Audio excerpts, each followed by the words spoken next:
Rasmus Højlund finally breaking his drought, his goal scoring drought, and clutches a goal, in the last minutes of the game to equalize. And we get a point, you know what I mean? At this point in time, we know what it is. We know our situation in the Premier League is not looking great. It's the last games of the season. There's nothing really much we can hope for. I mean, at this point in time, we're just watching for the sake of watching and hoping that we can get the little that we can get out of it. But let's talk about Rasmus Højlund, all right? Let's shed some light on Rasmus Højlund because he did score a goal, breaking his goal scoring drought. But before we get into it, guys, welcome back to another episode on the Glory Reds podcast. And we're going to talk about what happened today between Bournemouth and Manchester United. But more specifically, I want to talk about Rasmus Højlund. Okay, and I want to pose a question, and this question is it too little too late that he has now potentially found his form and is now going to start scoring? We're just assuming that this is going to be the first of many until the end of the season. Is it a little too late that he's found his form, right? Or what's the other half I wanted to say? Is it a little too late that just found his form? Or is it the perfect time that he has found his form? Okay, and we're going to get into the reasons why. But before we even touch on to that goal that we conceded, all right, just was not supposed to happen. It was not supposed to happen. It was a cocktail of everything that could go wrong, and it did go wrong. I mean, first starts off with Andre Onana, who has just been absolutely horrible for us this season, collectively, right? I know he's had his moments in games here and there, but overall, Onana has just been poor for us this season. Then you look at Luke Shaw, who hasn't played football in the EPL for almost over a year. And the last time he featured in a United first team was last season, February. Okay? And then, of course, we got Patrick Dogu. Not so much, of a mistake. I don't want to say a mistake, but he's to blame. But I don't want to be too harsh on him because he is new in the team. He is young.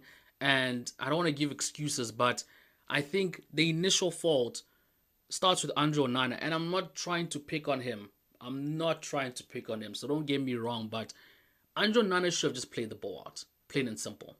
I think in some situations, yes, you do want to build out from the back. But you need to have that football intelligence that we talk about to sort of read the situation and know what's going on. See who you're playing with. This is Luke Shaw. Hasn't played a lot of football in a lot of time. Why do you want to put him under such pressure? Why do you want to be him the starting point of playing the ball from out the back? He plays it to Luke Shaw. Luke Shaw plays it to Patrick Dogu. Loses the ball. And just like that, Semenyo, phenomenal shot. I'm not even going to blame Andre Onana for not stopping that goal because any experienced goalkeeper was going to have a difficult time trying to stop that shot.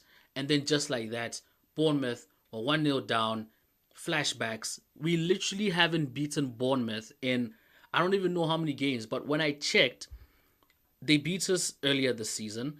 Last season they never did the double on us. Like they won one, they drew one, but we haven't got a result from Bournemouth in quite a while, right? They're just so getting used to playing against us and somehow getting a point.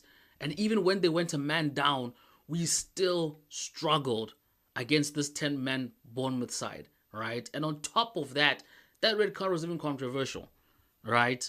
And I know, you're a United fan, you're going to see things, in a biased manner, and you're obviously going to say, hey, look, that was a red card, it was justified, but truth of the matter is, we struggled against a 10-man side Bournemouth, and we did the same thing in the Europa League game against Lyon, which almost cost us a position. So that goal was an absolute disgrace, okay? Now, back to Rasmus Højlund, okay, and back to this question. Is it a little too late, right? Little too late in the sense of this is what you're supposed to be doing the whole season, all right? You're supposed to be scoring goals. You're on number 9. Now, politics aside, right? We understand he's a young player.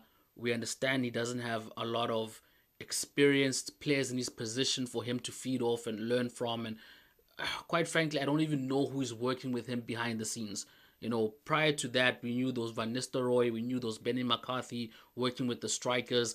And for some reason, when they were there, we never really had a goal scoring problem. Like our strikers were scoring. So it sort of shows some evidence that it does help having experienced people on the what you call this, on the training team to help these strikers do what they need to do. I mean, Rashford had his best scoring season under Benny McCarthy. You understand what I mean? And Ruud van Nistelrooy came in this season. Did he come in this season or last season?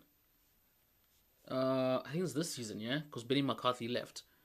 But yeah, but the point is, like, when we had someone, not even someone that we knew, but it's just knowing that there's someone there who is working with these strikers.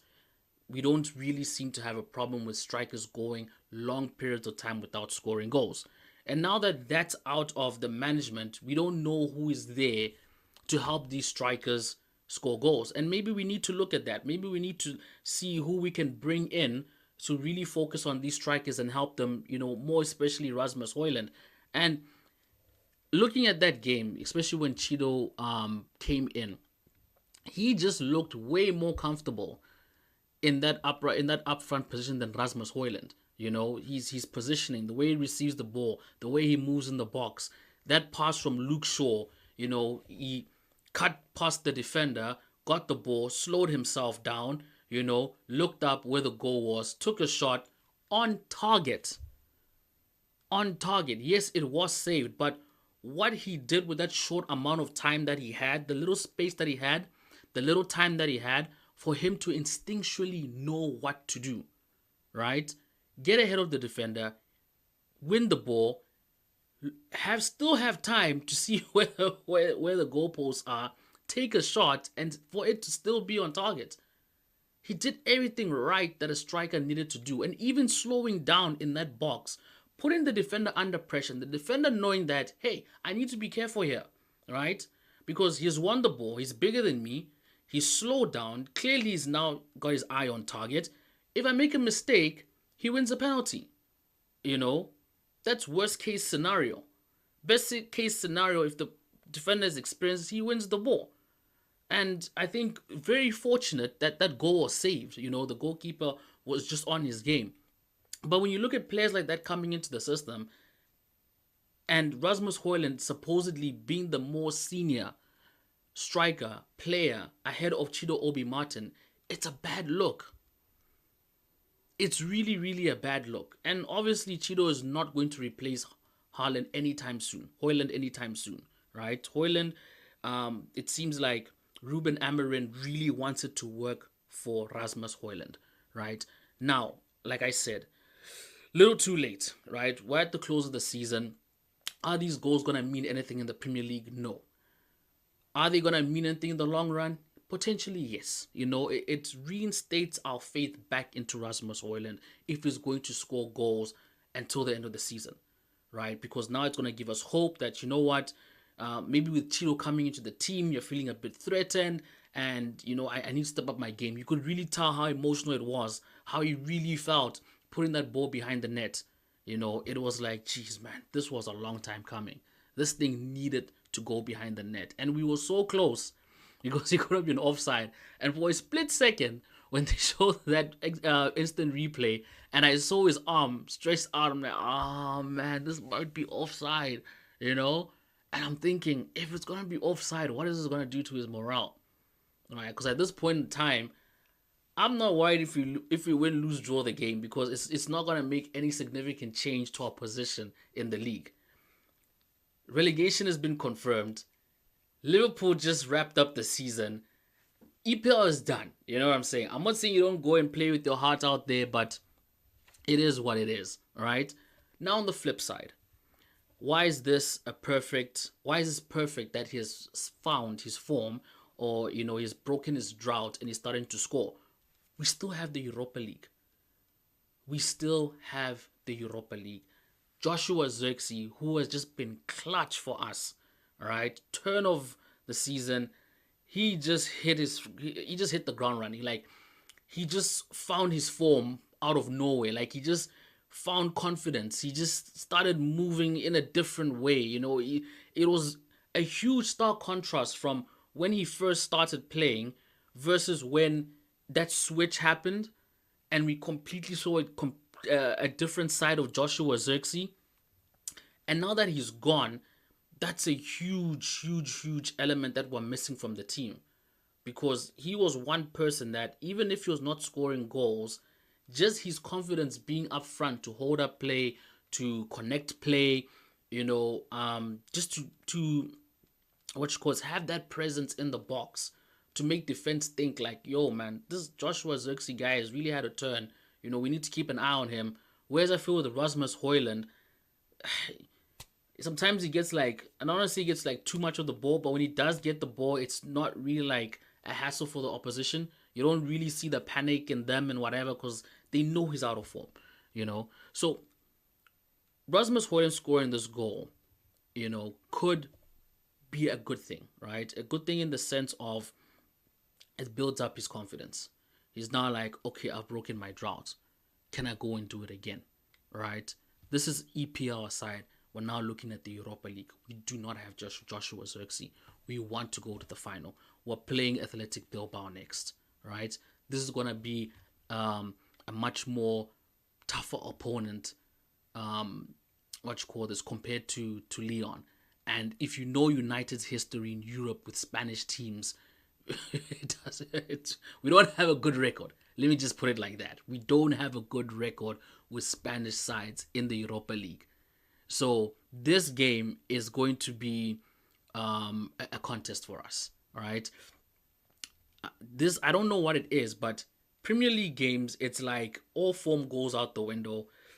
Europa League games, all of a sudden, that's when things make sense. That Bruno sitter that he missed, yes, it was an offside, but what if it wasn't? We had so many opportunities to score in this game, and the dots were just not connecting. Garnacho also had some chances, nothing. You know what I mean? Like, this match, I don't even know how many, we had a lot of shots on target. Like, we were really trying to get a result over the line. Let me just check real quick the stats of this game, how many shots we had on target, because it was absolutely ridiculous. Or shots taken. Shots taken, 25 shots.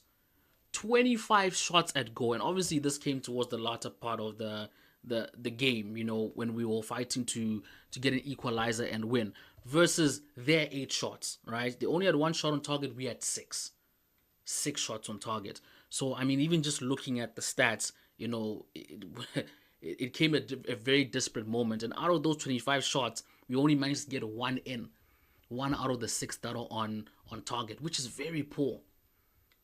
It's very poor. So Rasmus Højlund, he scored his goal. We're hoping that he has built his confidence in some shape or form and can fill the boots of Joshua Zirkzee going into this Europa League match. He has to, because Spanish teams, technical teams, they're going to dominate in that midfield, right?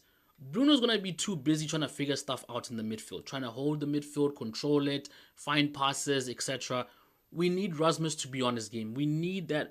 When Rasmus receives that ball, he needs to be an actual threat.